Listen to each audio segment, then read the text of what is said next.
กล่าวทักทายสบายดีทุกคนที่กำลังติดตามรับชมนอนยินดีต้อนรับเข้าสู่ซองอาคาน้อยวันนี้เราอยู่ป่ากันหลังจากที่เราบ่ได้เข้ามาป่านานเนาะบ่เป็นเข้าป่าตลอดแต่ว่าบ่ได้เข้ามาป่าในกรุงเทพนี่เนาะก็คืออยู่บ้านเฮานี่เองเนาะวันนี้เรามาตามล่าตอเนาะตัวตอนะทางตอเนาะมากับน้องสายผู้หนึ่งเนาะ โอเคสบายดี ซอง AB การผ่าละหู AB กัมผ้าลาฮูเนาะได้สิขึ้นจอให้เหมือนนี้เฮามีตากล้องแล้วก็มีน้องชาย3คนเนาะเขาจะมาตามล่าต่อกลางคืนบ่เป็นตามล่าดอกเห็นไว้แล้วเนาะแต่ว่าจะมาเอาวันนี้นะเป็นยังไงแล้วก็จะให้ทุกคนติดตามยาวๆไปเนาะแล้วเจอกัน ครั้งแรกในชีวิต ที่เข้าป่า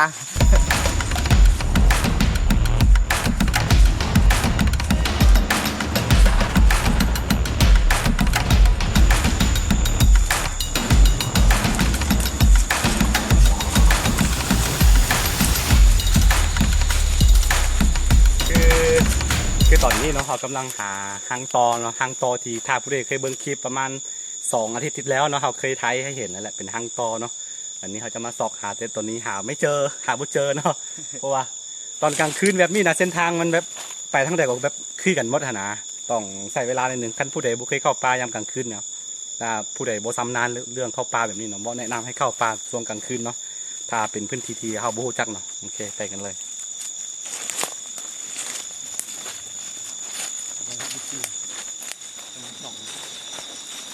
กลางคืนนี่ถ้าบ่มีเดือนออกมันมีอย่างตัวบางตัวนกตัวบางนี่โอเค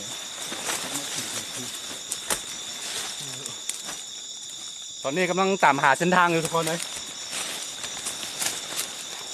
ชื่อว่าต้นนี้แหละเจ้าบัวมัน ครั้งแรกที่เข้าป่าตอนดึก ไปกันดุย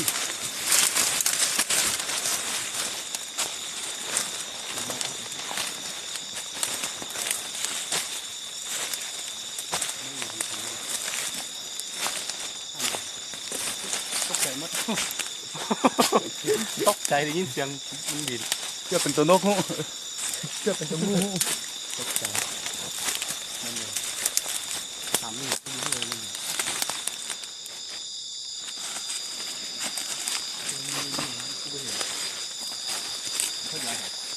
นะอาชีอยู่ไหนอาชีอยู่ไหนอาชีอยู่แบบแต่เธออยู่ทางไหนแต่ โอ้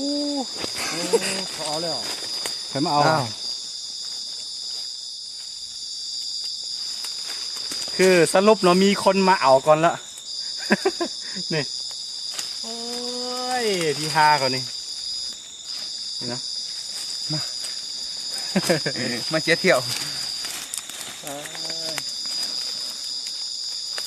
นี่พูดเดี๋ยวมาเอา เบิ่งลูกน้องเบิ่งลูกโอ้ยหน้าตามันเป็นขึ้นบนนี่พี่น้องเอ้ยเสียดายสุด เสียดายเขาจะมาเอากันพี่น้อง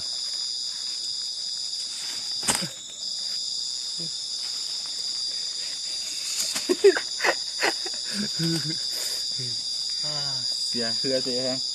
เบิ้งข้างซอกไต่ต้นนกตัว ใช่ตัวนกตัวอีเห็นตัวบางมันยังตายเนาะไม่เป็นยังน้ำเหือเต็มเลยทุกคนเดี๋ยวเจอกันเถอะโลไปปลาเลยโอ้กระลอกตัวนั้น ไม่ยัง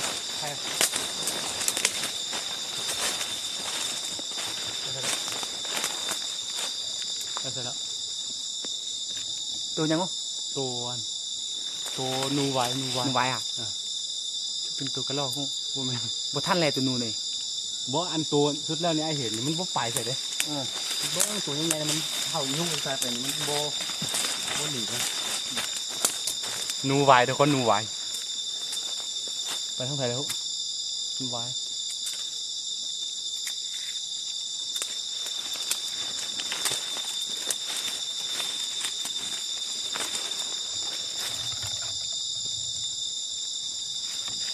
คือความตั้งใจแรกๆของเขาคือเขาสิมาเอาหั่งตอนะแต่ว่าหั่งตอเขาลักไปเอาไปก่อนแล้วบ่เป็นอย่างนะเขาแต่นี่เป็นกันมาเดินป่าแทนเนาะเขาสีท้ายเป็นอย่างกับประจำพวกอันซัดเป็นอย่างเนาะหรือว่าเห็นมันอย่างก็โดยสีท้ายให้ทุกคนได้เบิ่งกันทุกคนชอบอย่างคนไทยเบิ่งเดินป่ายามกลางคืนปวดหัวเลย เข้าปลาตัวเดียวหมดเดียวคึบพอกันแล้วนี่คือเขาเลาะไปเรื่อยๆเลยพี่น้องเลาะไปเรื่อย เป็นการเดินป่าเนาะ ๆเดินปลาพริกแข็ง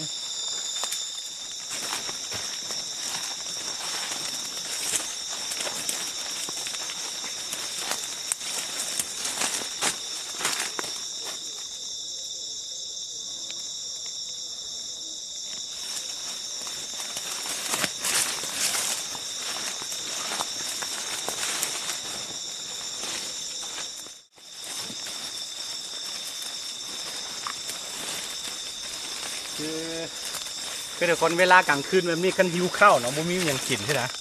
บ่มีหยังกินแล้วบ่มีอาหารกว่านี้เราไปลงป่าหรือว่าไป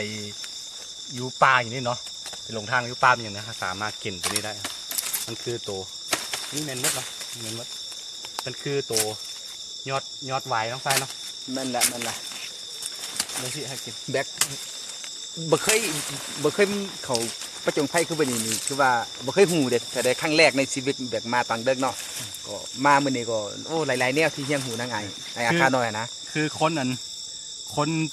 คนป่าคนดอยแบบนี้นะส่วนใหญ่ประมาณ70%อยู่ในป่านี่พื้นที่ที่เขาคุ้นเคยเนี่ยเขาหูว่าตัวใดกินได้ตัวใดกินบ่ได้นะส่วนใหญ่ก็คือตัวนี้เขากินได้เลยกินดิบได้เนาะ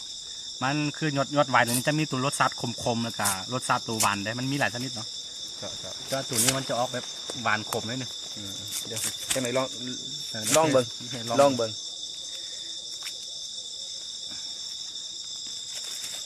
ตัวนี้จะออกรสหวานแบบรสชาติของมันจะออกหวานๆขมๆนิดนึงกินได้เลย เอาลองกินเบิ่งกันเด้อครั้งแรกเด้ที่ว่าเขามาคือแบบนี้ เขามาป่ากลางคืน อยากกินข้าวแล้วมาแต่ประมาณ3 โมงแรงนี่ก่อนสิมาฮอดพี่นี่ป้าโท 4-5 ชั่วโมง 3-4 ชั่วโมงมาฮอดซึกไข่ตุ๊บแต่ตัวต่อนี่เขาจะก็เอาไปซะป้า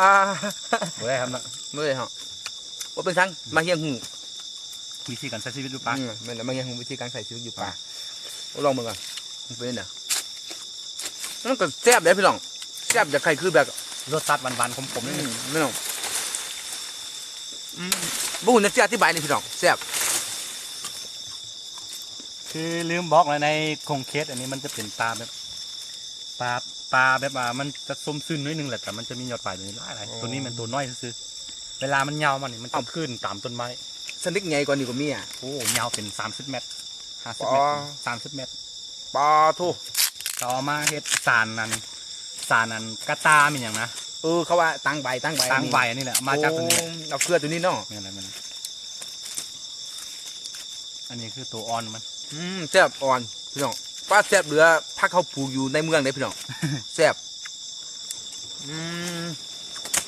ที่ว่าหาแต่เฮียงหู วิธีการใช้ชีวิตดูปลา วิธีการใช้ชีวิตอยู่ป่าหาเฮียงหูโอ้ครึ่งนี้นี่ถือว่าได้ประสบการณ์หลายสุดพี่น้อง ตัวนี้จะออกรสชาติหวานขมนิดนึง โอ้อันนี้เพิ่งหยอดทางในมันส่วนนี้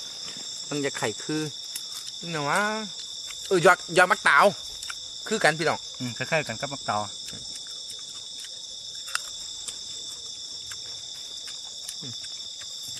มันจะมีอันทัดแป้งส่งตัวนี้เนาะ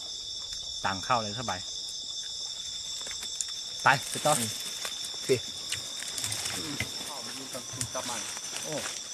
ป้าคนนี้คนเดียวเท่านั้นประกาศอยู่ป่า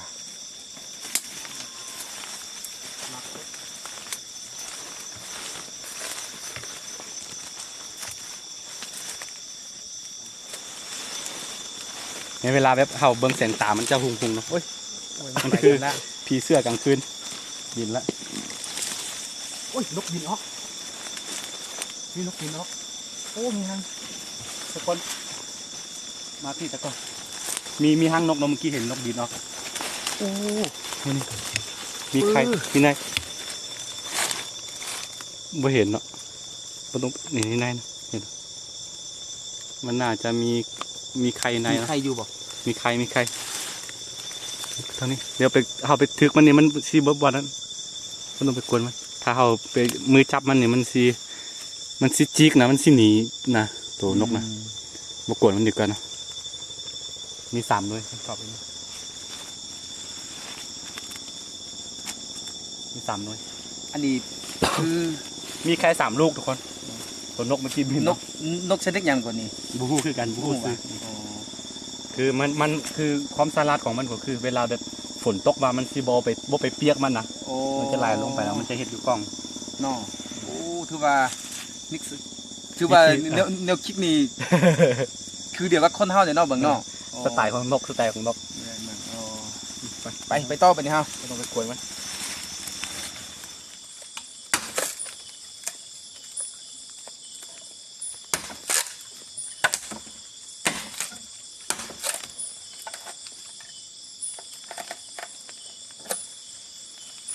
ตัวนี้จะนิ่มแบบนี้นะ ตัวแม่ติ ม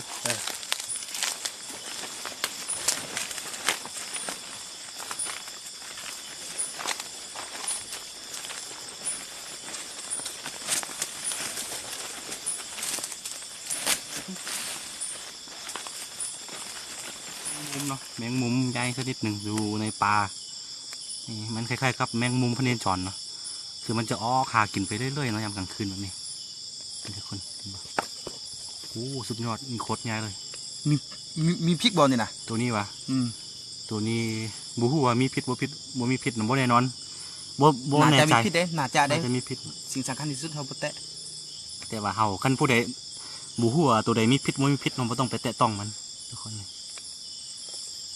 โอ้ใหญ่แล้วกล้องลองซูมเข้าไปเบิ่งดู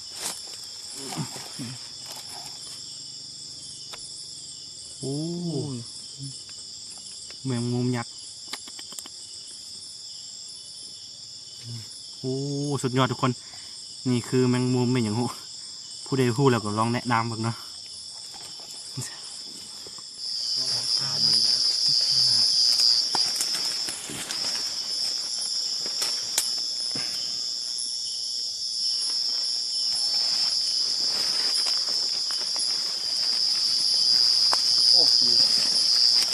ตอนนี้เราเห็นเห็ดอันหนึงนะ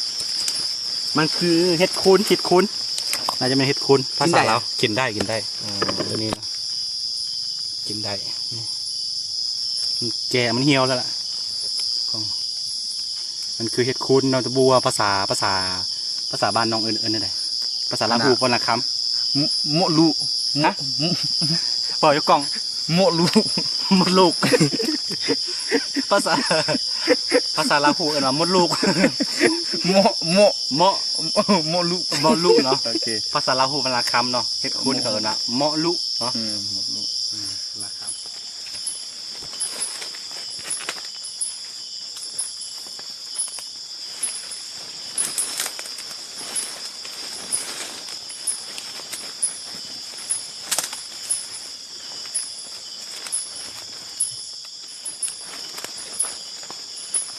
นี่เนาะตัวบงเนาะ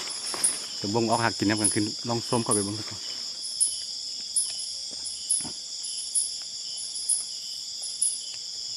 นี่เนาะบงหากินย้ำกลางคืนทุกคนบางชนิดมันก็จะนอนย้ำกลางคืนบางชนิดก็จะออกหากินย้ำมันกลางคืนแบบนี้เนาะ มีพิษบ่ ตัวนี้วะมันบ่มีพิษเนาะมันจะคายเวลาไปทึก อ๋อเวลาถึกตัวเฮาติ เวลาตัวเขาไปทึกมันจะค้านเนาะแล้วก็จะออกเป็นตุ่ม อ๋ออู้ตั้งชื่อไว้เด้อพี่น้องเด้อถ้าผู้ใดบ่เคยเห็นแล้วก็ชื่อไว้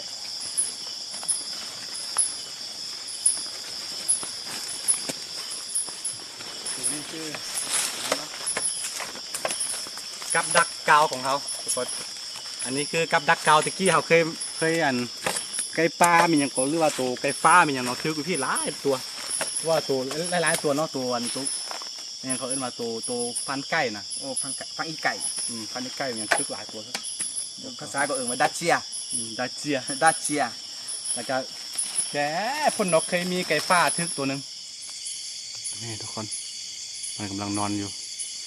ส่วนอะไรมันจะเลื่อมตานิดนึงทุกคนเบิ้งเอามันนะเข้ามาไปมอ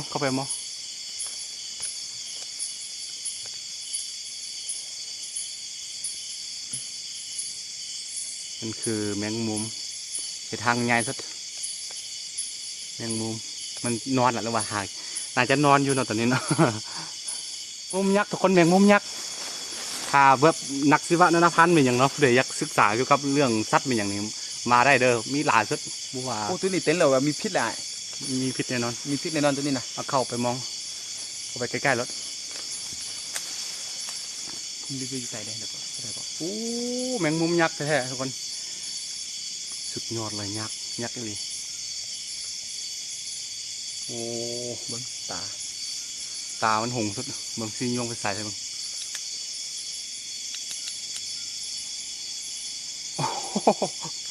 โคตรใหญ่โลนี่แหละกันเข้ามาปลาลึกแบบนี้มันจะเห็นจำพวกนี้เนาะเนี่ยทุกคนเห็นเป็นอย่างบ่เนาะตัวที่เห็นอยู่นี่เนาะเป็นสัตว์ประเภทหนึ่งเนาะเป็นเขาเรียกว่าแมงอย่างว่าแมงต้นไม้แมงไม้อย่างบ่แมงต้นไม้นี่แหละ แมงไก่พันธุ์มาจากต้นไม้ มันไก่พันธุ์มาจากตัวกิ่งก้านไม้มีอย่างนะนี่ส้มเขานี่เนาะที่เห็นว่าเป็นสัตว์เด้อเดี๋ยวนี้เด้อบ่เป็นไม้เด้อเดี๋ยวสิมาจับเดี๋ยวสิแตะให้เบิ่งก่อน ผมมีพิษแล้วจักได้นี่นะเอาใส่มือเลยนะมือพิษนี่ นี่นะทุกคนอันนี้มันคือสัตว์เขาเอิ้นแมงต้นแมงอย่างวะ ไก่พังมาจากอนาถใหม่ตายนี่ มันคล้ายๆคือตัวกิ่งกันไม้เลย เยอะที่เตี้ยเลยจ้ะอาคือตีนี้สุดเลย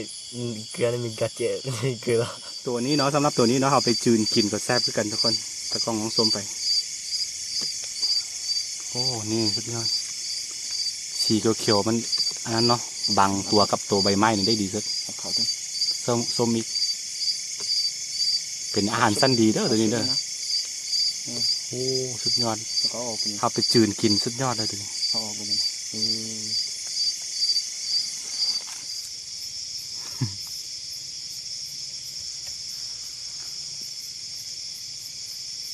โอ้โหเอาละทุกคนสำหรับคลิปนี้ก็ซิมีประมาณนี้เนาะกันตอนนั้นทำอิฐตอนแรกๆเนาะค่ะว่าซิมาเอาตัวหางตอแต่ว่าชาวบ้านเขาผู้อันไปเห็นตำรังเขานะก็เอาไปกินแล้วก็เป็นอย่างว่าเราเลยว่าถือโอกาสนี้เนาะเป็นการเดินป่าพาน้องไซเที่ยวป่าเฮียนหู้กันใช้ชีวิตอยู่ในป่าแทนเนาะโอเคเนาะมีอย่างฝากบ่ ก็ฝากแต่ซอง AB AB การผ่าล่างหู AB กัมพาลาหูเนาะ โอเคสำหรับคลิปนี้ที่มีประมาณนี้เนาะกันผู้ใดมักก็อย่าลืมก็แล้วก็ติดตามซองอาค่าน้อยแล้วก็อย่าลืมเข้าไปกดติดตามซอง AB กัมพาลาหูเนาะแล้วก็เจอกันไว้ในคลิปหน้าทุกคนสำหรับคลิปนี้ไปก่อนกลับไปบ้านก่อน บ๊ายบา ไป ย